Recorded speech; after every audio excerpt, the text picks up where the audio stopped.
Weekdays on CBS Mornings. We waste up to 40% of our food supply. If we eliminated food waste, could we eliminate Hunger. Eating Trash, now streaming on the free CBS News app.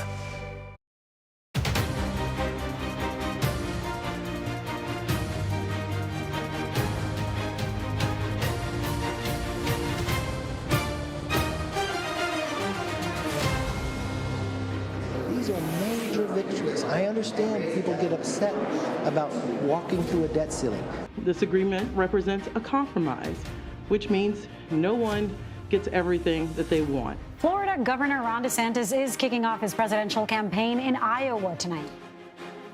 Hello, everyone. I'm Major Garrett in Washington, and welcome to America Decides. The White House and House Speaker Kevin McCarthy are both pushing lawmakers to pass the debt ceiling deal.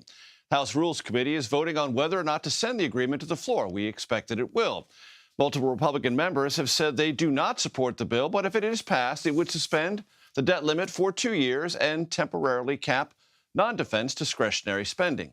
Lawmakers could vote on the deal in the House as soon as tomorrow. For more on this, Nancy Cordes and Scott MacFarlane join us now. Nancy is CBS News' chief White House correspondent. Scott, of course, is CBS News congressional correspondent. Nancy, what is the feeling at the White House?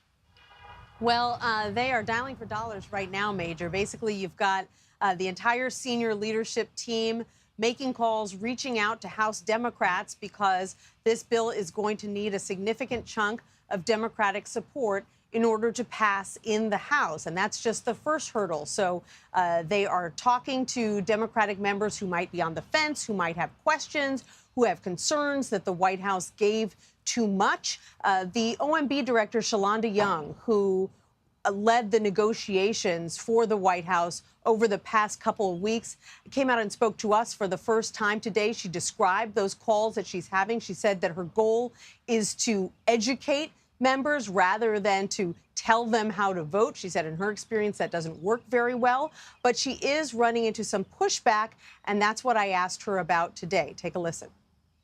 The chair of the Progressive Caucus says that it's really unfortunate that you are, expanding the work requirements for this particular age group. She says it's a terrible policy.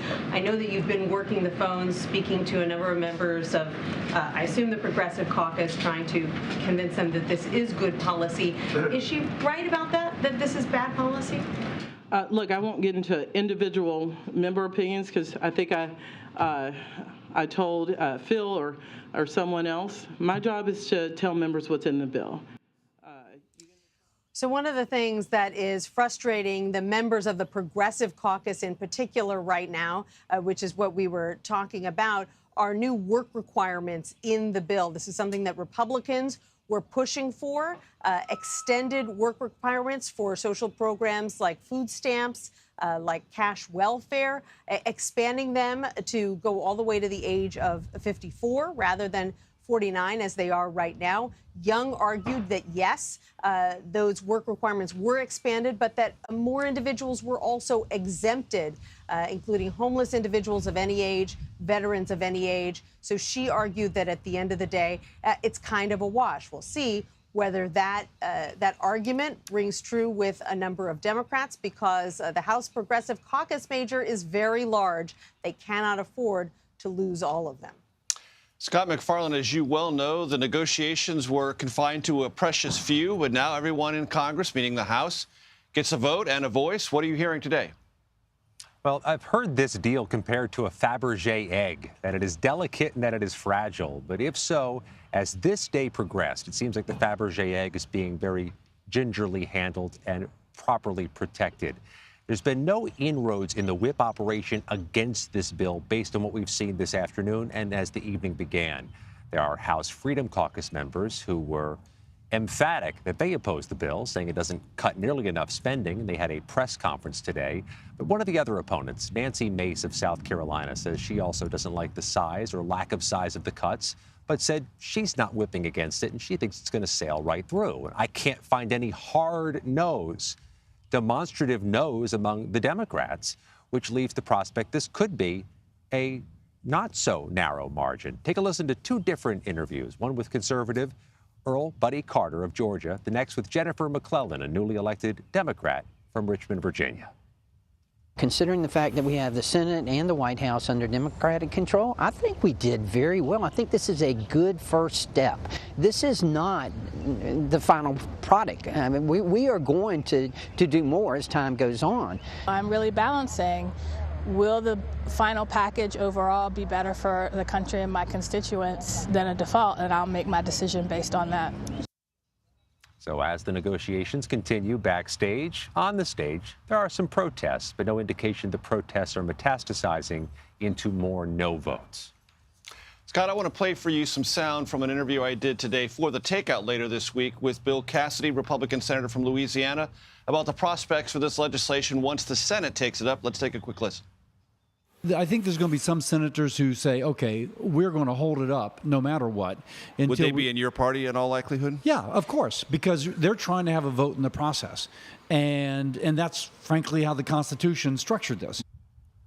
When you hear that, Scott, some Republicans in the Senate may try to stop it at all costs. I should point out that Senator Cassidy also said this will pass by the June 5th deadline or maybe 3 a.m. June 6th. He said the United States will not default, but he was predicting some drama in the Senate. You tend to agree? Yeah, and the Senate Republican leadership echoed that. Senators John Thune and John Cornyn a few moments ago told us they expect this will get the necessary Republican votes to bridge this to passage. The question is now, how much of an appetite or desire is there here for amendments to try to make changes in the Senate after this has already passed the U.S. House? That eats up time, of which there is precious little between now and June 5th. It could skirt things real close to the deadline, maybe even into the deadline by a few hours. But there's a bullishness among Senate Republicans, which is noteworthy, especially among the leadership.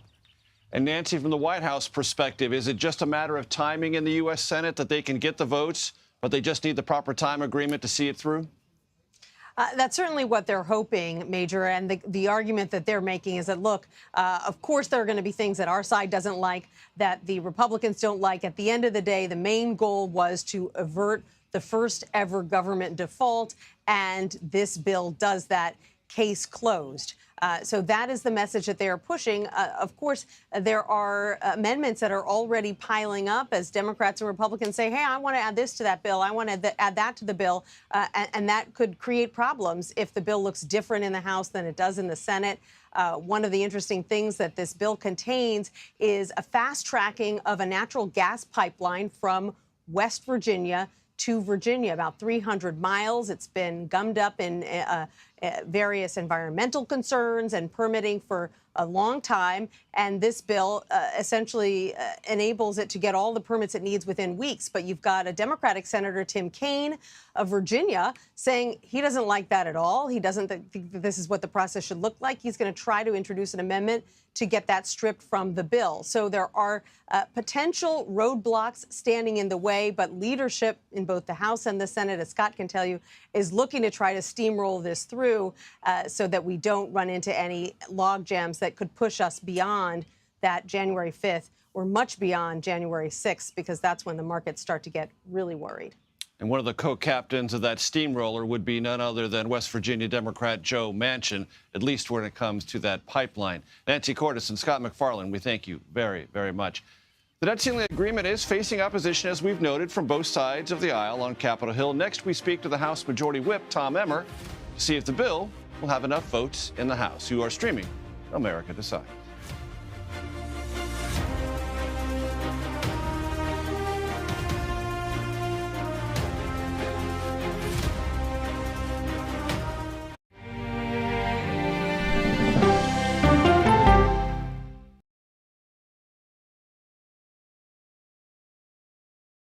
If it's important to our nation, I wonder how you think about where America is at this moment. It's on Face the Nation. Can there be stability if Vladimir Putin remains in power? Face the Nation with Margaret Brennan on CBS. America Decides, taking you inside American democracy. The most important stories on a day-to-day, hour-to-hour basis. You're going to hear a lot of reporting. It is clearly a pivotal moment. Gun control, the economy, education. Both sides of the political aisle fight it out for power. Bringing you the analysis that you need. Thoughtfully, with context. Be part of the conversation. On CBS News Streaming. Welcome to America Decides. An original documentary from CBS reports. I always tell people that Twitter would not be Twitter without Black Twitter. It's just us being in fellowship with each other. And it becomes a conversation you don't want to be left out of. People really started to recognize the power of activism on Twitter. Based on that one tweet, the hashtag #OscarsSoWhite was trending around the world. If anything has really powered Black Twitter, it's been humor. If your food ain't right, we're going to tell you about that too. We tend to create change, create culture and cool. That's how movements happen on Black Twitter and go beyond more than that. Black Twitter, the Twitterverse that changed a generation. Now streaming on the free CBS News app. When weather turns extreme, the threat of severe weather and dangerous tornadoes is expected to last. CBS News and the Weather Channel bring you virtual weather technology so advanced, so real. Let's bring in our partners at the Weather Channel. Now 6 feet of water, imagine that. Cars that can act like battery lamps. These hyper-realistic simulations show you what the weather will look and feel like before it happens. Feel the forecast, streaming on CBS News. An original documentary from CBS reports. The carnage in our nation's schools has become painfully repetitive. Not one more child! School shootings have parents fighting mad. I promised my daughter I was going to fight. It's going to keep on happening. And teachers taking lessons in how to fight back. This is an exercise. We approach it as it's you or them. It shouldn't have to be your teacher's job to protect your life. But will the battle over gun control, People are afraid that they're going to lose their gun rights altogether. be the hardest lesson of all? The exercise, you're having to shoot at an adult. Are you prepared to have to kill one of your students? Guns in the Classroom, now streaming on the free CBS News app. Everybody wakes up in the morning and they are pelted with alerts that frighten them, news that agitates them. With this show, we have the time to explain what's going on. Here's a deeper understanding of what's happening. Prime Time with John Dickerson. Stream on the free CBS News app.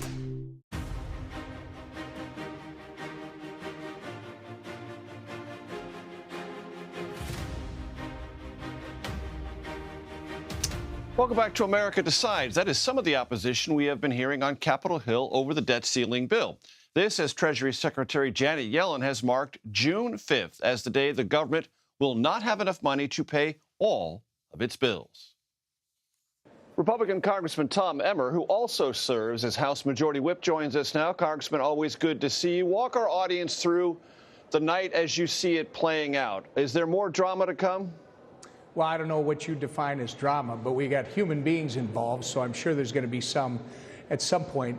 You've got everybody that's basically coming back to town, right? They spent the weekend, the Memorial Weekend, with their families, with their constituents, probably doing things in their district, honoring the men and women who have made the ultimate sacrifice in their families. And guess what? I mean, I had one of them tell me today he had to fly back on his anniversary. So I'm sure people will be in a great mood as they come back this evening. And we're going to have some votes about 6:30 this evening, and then we'll have a conference. And as you know, Garrett, the Rules Committee actually started a while back here. Right, and the Rules Committee has to bring this to the floor. Is there any doubt in your mind, Congressman Emmer, that the Rules Committee will approve this and this will be on the floor of the House of Representatives tomorrow? I mean, you can never say anything with absolute certainty, but yes, I'm very confident this bill will be on the floor tomorrow in some fashion. I think the discussion in rules, there's a whole cart full of amendments that they're talking about, and we'll see how they handle that. That'll determine what the schedule is. Right. And when the bill reaches the House floor, how many House Republicans do you expect to vote for it? Garrett, we have 222 members. We may have a couple that have some issues being here. I think we're going to be okay on Wednesday based on what I'm hearing. But we whip for 218 Republicans. That's what we do. Right. The range I've heard is 160 to 170, and then the rest being provided by the House Democratic Caucus. Does that sound about right to you? Yeah, listen, I don't know who's doing your whipping, but we do our own, and again, we whip to 218. That's what we're shooting for. I see. All right. So in that process, Wesley Hart of Texas and Nancy Mace of South Carolina said they're leaning no. Do you believe they'll end up no? Well, you don't know. I mean, I think these are two great members. They clearly have some questions about what it's about. I mean, we're talking about a $2.1 trillion cut.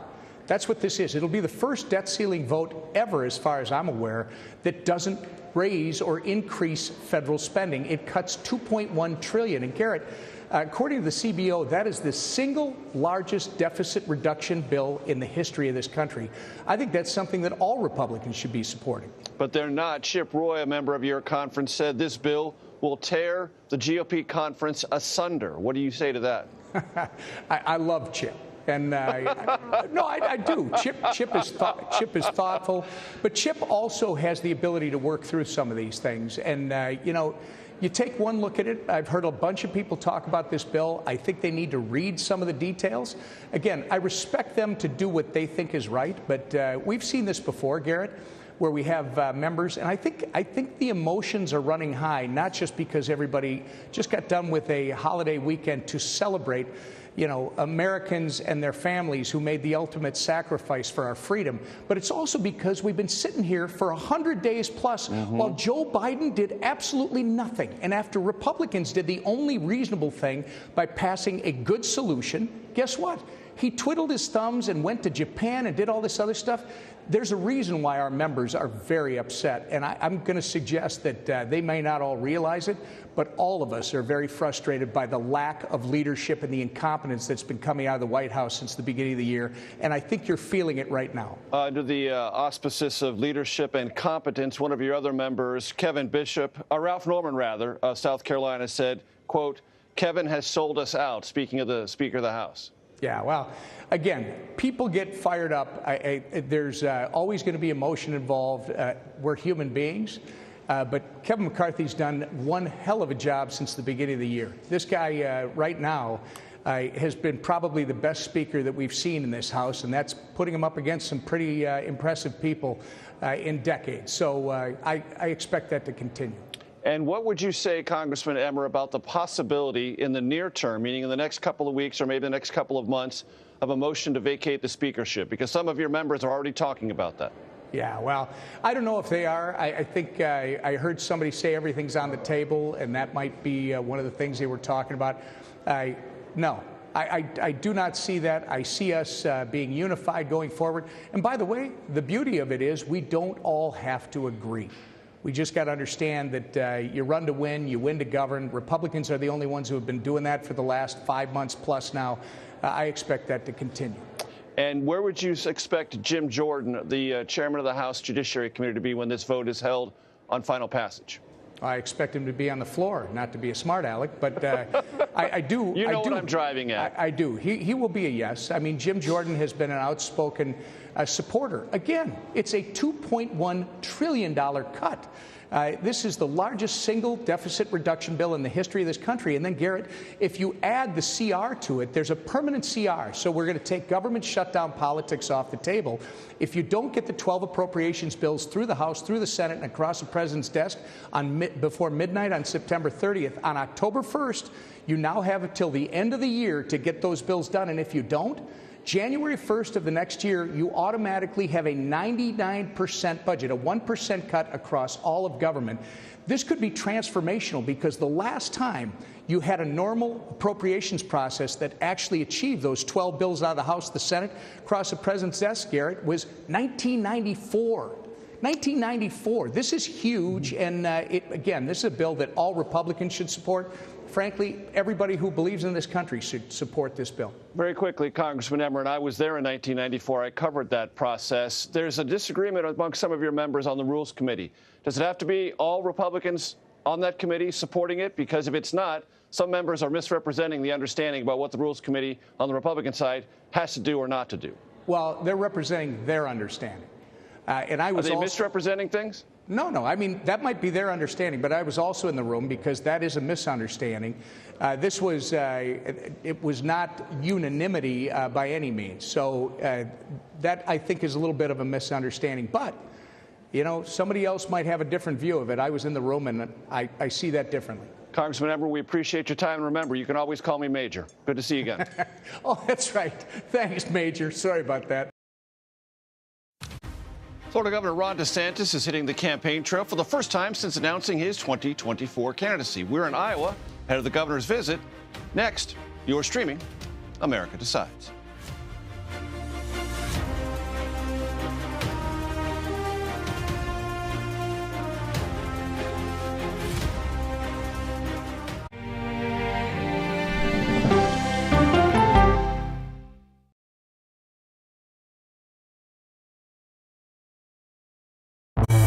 An original documentary from CBS Reports. Controversial Congressman George Santos. Why won't you answer our questions? How did he manage to get elected? Thank you very much, and God bless you, and God bless the USA. George Santos' campaign was a campaign of deceit, lies, fabrication. And who is he, really? I knew him as Anthony DeVolder from Queens. Really, who he is, he's a fraud. I compare him to the Tinder swindler. From people who know him, the truth, the facts, the lies. He would say that he was worth $100 million.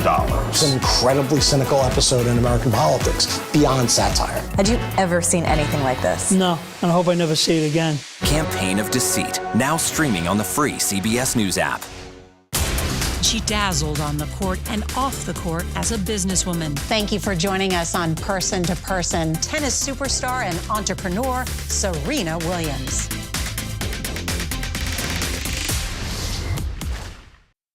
An original CBS Reports documentary. I asked my students, what are we going to do about racism in the United States? The backlash over teaching about racism in American schools. I don't think it has any place in the classroom. We can either pretend and say, no, we're not racist and we're all great people, or we can actually start to do the really, really hard work of addressing it. How did you lose your job? I made the statement that white privilege is a fact. Is it helping diversity and inclusion? When you bring in different people's stories and experience, it enriches education. If you don't talk about something, it doesn't go away. Or driving us further apart? What schools are doing to our children in the name of anti-racism is in fact teaching them racism. The intention is to put us in this war against each other. An original CBS Reports documentary, streaming now.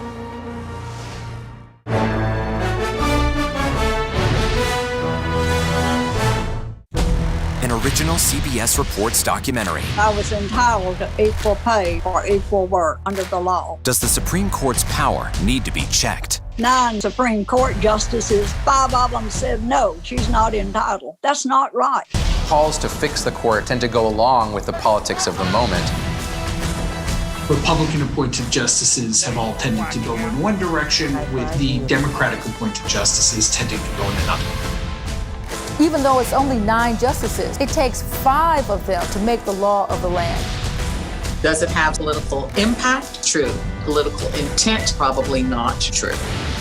If the American people don't trust the judgment of their court, that's a real problem for our democracy. An original CBS Reports documentary, streaming now. On our places, bright shiny faces. When you wake up in the morning, we want to be your go-to team. I don't go to work in the morning. I go for coffee with my 2 good friends, and we talk about the world. What he's done in Florida, the things that I've heard, I want to hear it from the horse's mouth, so to speak.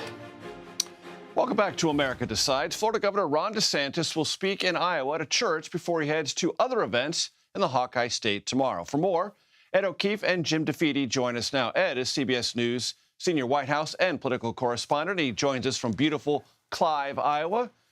And Jim is CBS News Miami investigative reporter, and he joins us from Miami. Ed, so DeSantis is on the road, first event. What is his plan to win Iowa, and is he getting the kind of reception that might be consistent with that possibility? Well, it's a little early to say on the second one, Major, but we are here outside a church in Clive, a suburb of Des Moines, where he is set to hold his first event as a declared presidential candidate tonight in a church sanctuary or theater that holds what looks like to be at least 300 people or so. So not a massive event, but not one of those smaller, more intimate ones either. Much of the bunting you're seeing here behind us is actually put up by his super PAC.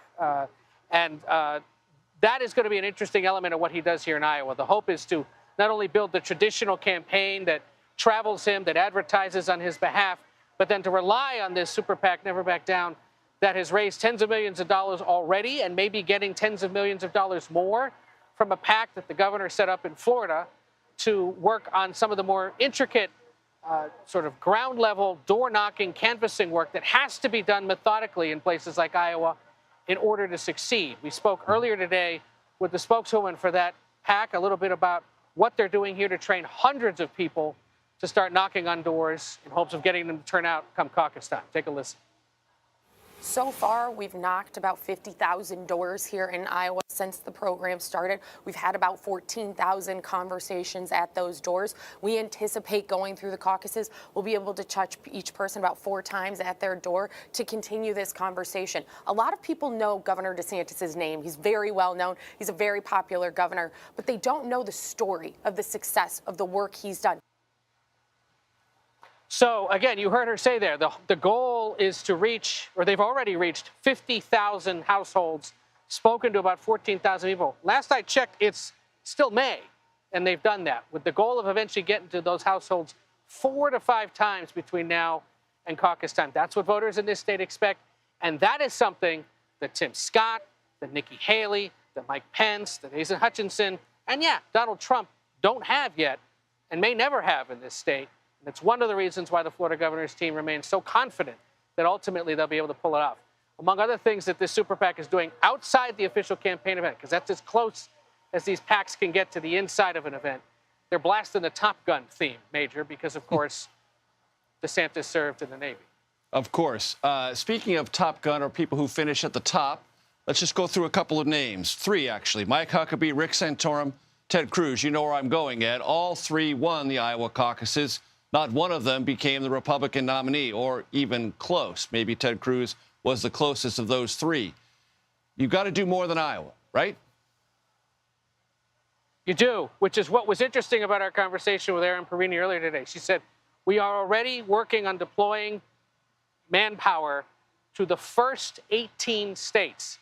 That's Iowa, New Hampshire, South Carolina, Nevada, the Super Tuesday states, and Florida. She says, that's the difference between what we're doing and what other campaigns do, which is they'll finish in Iowa and they immediately leapfrog that team from Iowa to Nevada and hope that they can set things up very quickly. Instead, they're using the tens of millions of dollars, the hundreds of millions they hope to raise at some point, to deploy those people after training them here in Iowa in hopes of being able to lay out a ground game for the governor that he and his campaign don't have to pay for. And this is the big difference in the super PAC era that we haven't seen yet. Is one of these multi-million-dollar operations not spending their money on, monogrammed flannels and expensive television advertising, but instead on the hard, thankless work of finding voters where they live, going back to them over and over again, and getting them to eventually turn out. If they can successfully do that, Major, that is different than what we've seen before, and it could be one of the things that helps the governor keep it even with former President Trump, at least early on, if not surpass him at some point. But again, that's going to take a long time. It's something we've not seen before. It's part of the reason why we wanted to be here from day one to assess it and see whether or not he has what may be necessary to win here and beyond. Nothing like a monogrammed flannel half zip. I want to bring Jim DeFeeti into this conversation, and I want to do so by talking about Lev Parnas. And for those who don't remember, Lev Parnas, Ukrainian-American businessman, he worked with Rudy Giuliani to seek damaging information on Hunter Biden from Ukrainian government officials. That was all back in 2019. That same year, Parnas was arrested and later convicted of defrauding investors. Parnas later revealed what he says are more than 60 text messages between himself and Governor DeSantis. I was a very big cannabis supporter, and I knew Ron at the time was not. He was anti-cannabis, and I made it clear to him. I said to him, listen, Ron, I said, it's very difficult for me to support somebody that is going to go against things that I'm going to want in the state of Florida. Because you wanted to open up dispensaries, you want to be involved in the marijuana market. Correct, and that's when Ron turned around to me and said, you know what, I would be open to thinking differently about cannabis if you were to get me Trump support. So, Jim, break this down for us. What is Parnas driving at, and what, if anything, has DeSantis said about his knowledge of or relationship with Lev Parnas? So that's where it gets interesting, because the entire relationship with Lev Parnas, according to Lev Parnas, is that Ron DeSantis wanted Lev Parnas to help him convince Giuliani and Trump to have a formal Trump endorsement. You may remember Donald Trump sent out a supportive tweet of Ron DeSantis in December of 2017, but he wanted it followed up with a more formal endorsement. And according to Parnas, DeSantis approached him in the lobby of the then Trump International Hotel in Washington, D.C., and asked him if he could help work on getting a formal Trump endorsement. Now, Ron DeSantis later would say, after Lev Parnas was arrested, that it was really no real relationship between the two of them. It was just simply a donor situation, nothing more. And then Lev Parnas came out with these 60-plus text messages that he says were between him and DeSantis during that period of time in 2018. It shows how much that Ron DeSantis really needed Donald Trump's support. Now, what did Lev Parnas want in return? He wanted to get into the marijuana business in Florida, which had legalized, not recreational, but medical marijuana, and wanted entry into that, and thought Ron DeSantis, if he became governor, could help him with that. And have you seen those text messages, Jim? I have. I've gone through, the entire spate of them. He also claims to have emails that he's still sorting through.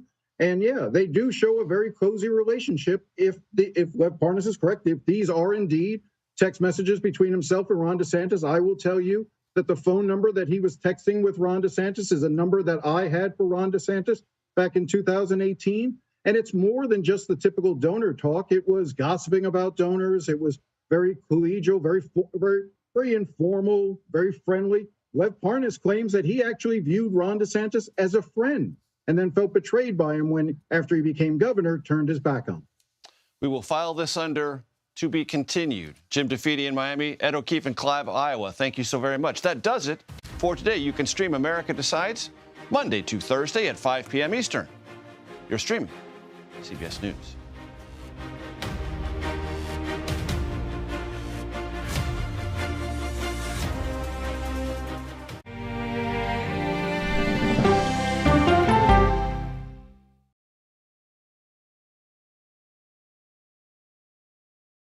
It's a history-making meeting. 4 extraordinary women who are all 4-star generals and admirals. How did you deal with being discriminated against? I just worked harder. The future of an ever-evolving U.S. military when we go person to person.